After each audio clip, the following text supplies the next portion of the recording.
Hi friends, welcome to Cuisine Vino.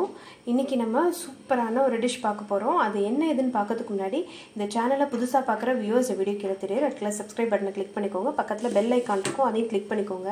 அப்பதான் நான் video போடும்போது நோட்டிஃபிகேஷன் உங்களுக்கு வரும். நீங்க மிஸ் பண்ணாம வீடியோஸை பார்க்கலாம். வீடியோ ஃபுல்லா பாருங்க. எது டிப்ஸ் நல்ல டிப்ஸ் எல்லாம் சொல்வேன். and ஏதாவது டவுட்ஸோ இல்ல கமெண்ட்டோ இருந்ததுன்னா தாராளமா எனக்கு சொல்லுங்க.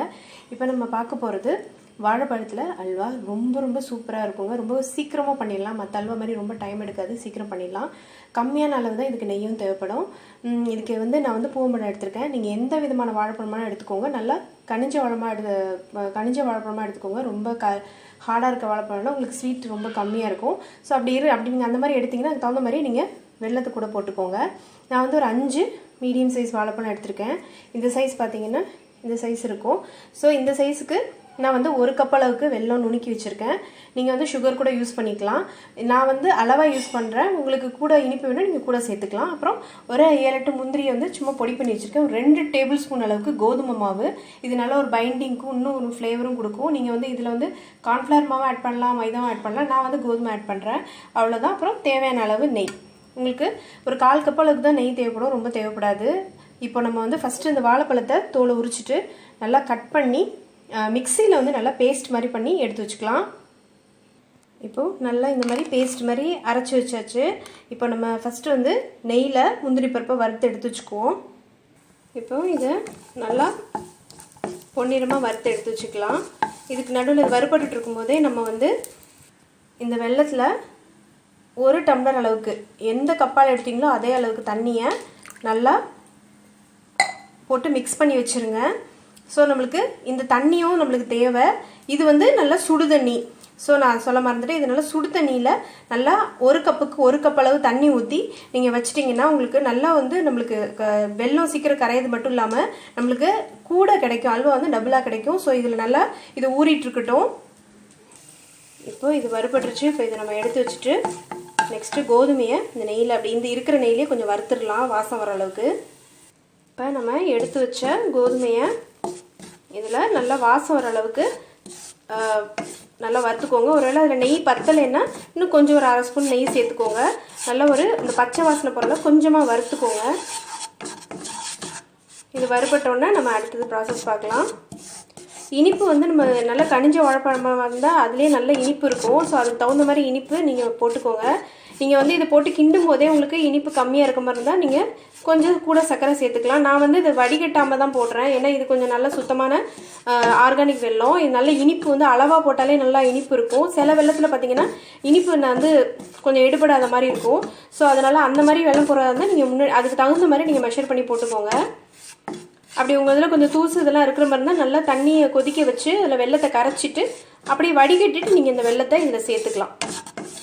இப்போ இது நல்லா ரோஸ்ட் ஆகிட்டு இன்னும் ஒரு 2 நிமிஷம் ரோஸ்ட் பண்ணிவிட்டு நம்ம நெக்ஸ்ட்டு போகலாம். இப்போ இது நல்லா வாசம் வர ஆரம்பிச்சிருச்சு. இப்போ நம்ம இதில் அரைச்சி வச்ச வாழைப்பழத்தை சேர்த்துடலாம். இப்போ இதில் 1 ஸ்பூன் அளவுக்கு நம்ம இந்த வாழைப்பழ மிக்சர் போட்டாச்சு கோதுமையோட. ஸோ இதில் 1 ஸ்பூன் அளவுக்கு நெய் போட்டு ஒரு 5 நிமிஷம் மட்டும் வதக்கிக்கிட்டால் போதும். ஒன்றா திரண்டு வர அளவுக்கு வதக்கிட்டு அப்புறம் தான் நம்ம வெல்லம் சேர்க்கணும். இப்போதைக்கு கொஞ்சம் நல்லா இந்த பனானாவை நல்லா வதக்கிக்குவோம். இப்போது நம்ம இப்போ நல்லா வதங்கி ஒன்று திரண்டு வந்துருச்சு. இப்போ நம்ம அதில் வெல்லமும் இந்த இதுவும் இருக்கிற கரைசலை ஊற்றிடலாம். இதை நல்லா மிக்ஸ் பண்ணிக்கலாம். ஒன்று திரட்டி நல்லா மிக்ஸ் பண்ணிக்கலாம். அதுக்கப்புறமா கிராஜுவலாக நம்ம நெய் சேர்த்துக்கலாம். நெய் 1/4 கப்லேருந்து 1/2 கப்பு வரைக்கும் உங்களுக்கு விருப்பப்படுற அளவில் நீங்கள் சேர்த்துக்கலாம். நெய் நிறைய போடும்போது டேஸ்ட் நல்லாயிருக்கும். இப்போ அதை நல்லா மிக்ஸ் பண்ணிவிட்டு உங்களுக்கு காட்டுறேன்.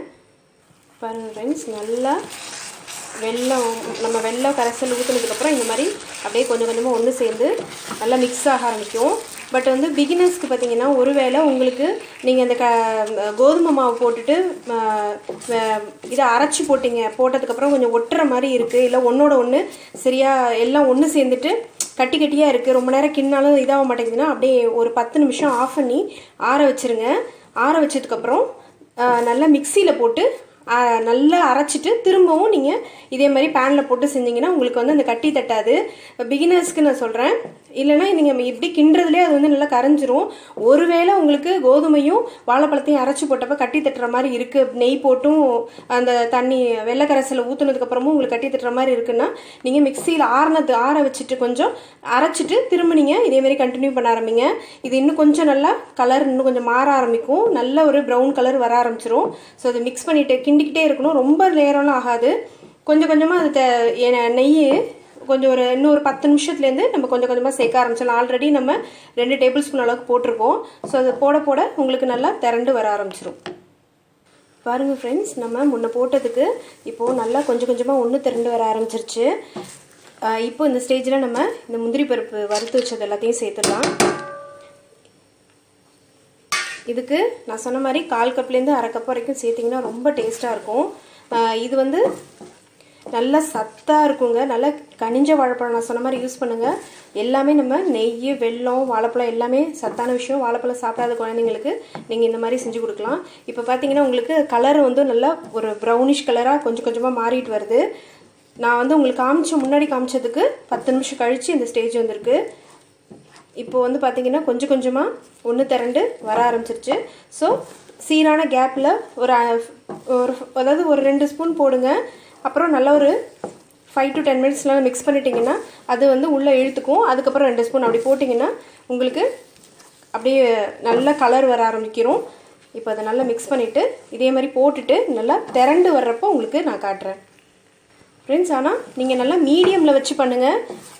இது வந்து மேக்ஸிமம் பார்த்தீங்கன்னா 30 to 40 மினிட்ஸ்க்குள்ளே ஆகிடும். மீடியமில் வச்சு பண்ணிங்கன்னா உங்களுக்கு ப்ராப்பரான டெக்ஸ்டர் கிடைக்கும். கொஞ்சமாக பண்ணால் இன்னும் கொஞ்சம் சீக்கிரம் முடிஞ்சிடும். பட் நான் மீடியமில் வச்சு பண்ணிங்கன்னா இன்னும் நல்லாயிருக்கும். இப்போ பாருங்கள் ஃப்ரெண்ட்ஸ், இப்போ எக்ஸாக்டாக நான் அல்வா செய்ய ஆரம்பித்து 20 மினிட்ஸ் ஆகிடுச்சு. ஸோ இப்போயே நல்லா வந்து உங்களுக்கு ஒரு கலர் மாதிரி நல்ல ப்ரௌன் கலர் வர ஆரம்பிச்சிருச்சு. ஒட்டாத மாதிரி இருக்கும், பட் இன்னும் இந்த கரண்டியில் ஒட்டுது. அந்த ஸ்டேஜ் கரண்டியில் ஒட்டக்கூடாது, அந்த ஸ்டேஜ் வரணும். இப்போ நான் 3 ஸ்பூன் அளவுக்கு 3லேருந்து 4 ஸ்பூன் அளவுக்கு போட்டாச்சு. இப்போ மிச்சம் இருக்கிற நெய்யை போட்டு அந்த நல்லா இன்னும் அந்த கரண்டியில் ஒட்டாத அளவுக்கு நல்லா தனித்தனியாக வர அளவுக்கு மீடியமில் வச்சு கிண்டிங்கன்னா இன்னும் ஒரு 10 நிமிஷத்தில் இது ரெடி ஆகிடும் ஃப்ரெண்ட்ஸ். இப்போது நம்ம நல்லா பார்த்திங்கன்னா தெரியும், ஓரத்தில் நம்ம போட்ட நெய்யெல்லாம் வெளியில் கக்க ஆரம்பிச்சிருச்சு. இது நீங்கள் வெறும் நம்ம கோதுமை சேர்க்காமலும் செய்யலாம். அப்போ வந்து இன்னும் கொஞ்சம் கலர் இன்னும் நல்ல ஒரு கலர் ப்ரௌன் இருக்கும். சில நேரத்தில் சில வெல்லம் வந்து கொஞ்சம் வெள்ளை கலராக இருக்கும், சில வெள்ளத்துக்கு நல்ல கலர் இருக்கும்.